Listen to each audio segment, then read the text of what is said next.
कामिनी बस रोते चली जा रही थी। उसके आंसू रुकने का नाम नहीं ले रहे थे।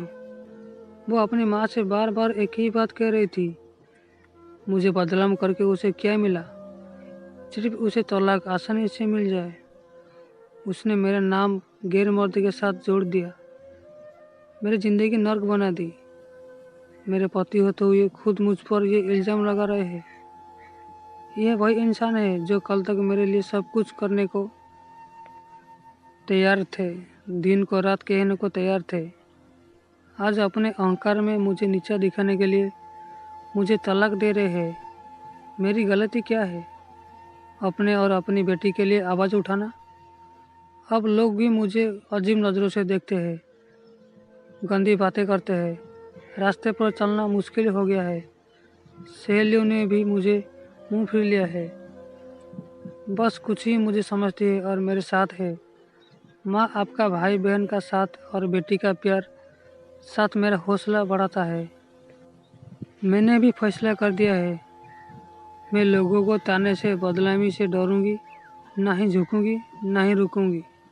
अपने आत्मविश्वास और हक के लिए बिना थके लड़ूंगी। लोगों से, उस इंसान से जिसमें इंसानियत ही नहीं रही। और फिर शुरू हुई कोर्ट कचहरी की धक्के, पैसों की और समय दोनों की बर्बादी पर कोई दूसरा रास्ता नहीं दिख रहा था।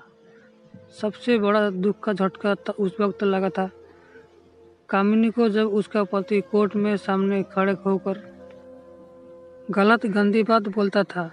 वह बहुत मासूम सी हो जाती थी। कभी कभी सब कुछ छोड़कर कहीं दूर भाग जाना चाहती थी, पर उसका अंतर्मन उसे रोक देता।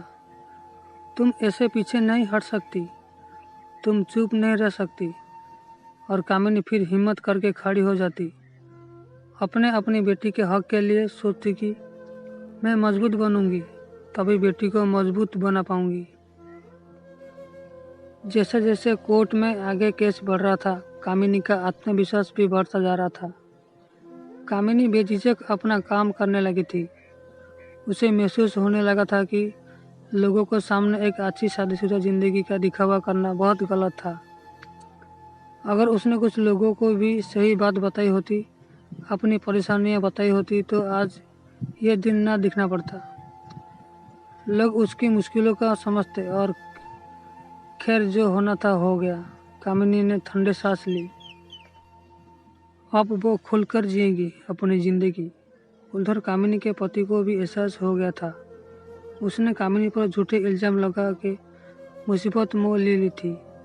उसने तो सोचा था कि कामिनी जैसी समाज के एक अच्छी जिंदगी जीने का दिखावा करने वाली औरत है, मुंह बंद करके चुपचाप घर में बैठे जाएगी। पर हुआ सब कुछ उल्टा। कामिनी ने तो घरेलू हिस्से की सच्चाई सबके सामने लाकर रख दी थी। कुछ सबूत भी जुटा लिए थे। कामिनी ने वो अब अपनी बेटी के साथ जीना सीख गई थी। उसके घर वाले भी पूरा साथ देते थे उसका। तभी एक दिन दरवाजे की घंटी बजी। कामिनी ने भी सोचा कौन हो सकता इस वक्त। जब देखा तो वो अचंभित रह गई। दरवाजे पर उसका पति खड़ा था। उसने कामिनी से पूछा, अंदर आ जाओ।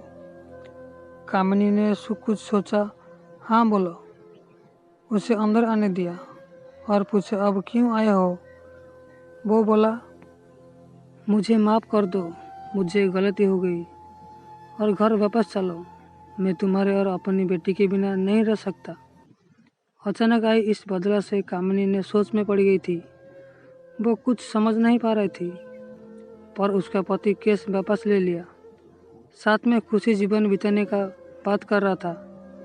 उसने कामिनी से कहा, चाहो तो थोड़ा सोच कर जवाब देना। पर कामिनी का जवाब तो तैयार था।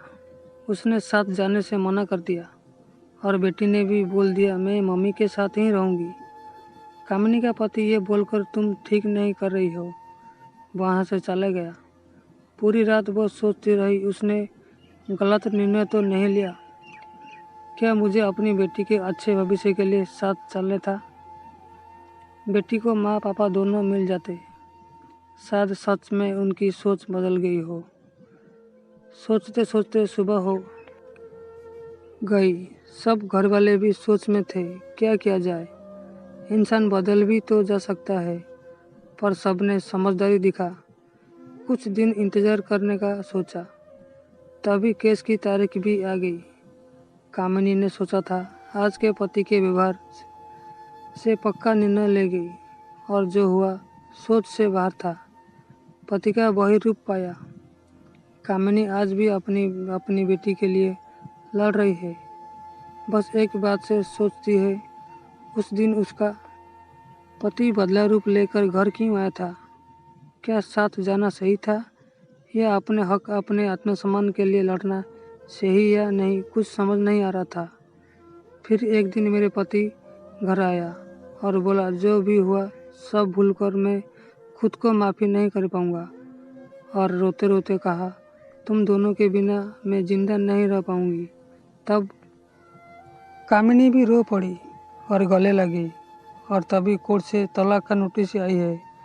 फिर कामिनी का बेटी नोटिस को फाड़ दिया और पूरी परिवार खुश हो गए, और फिर से उन दोनों का सबके सामने शादी कराई और हंसते हंसते अपना घर चले गए।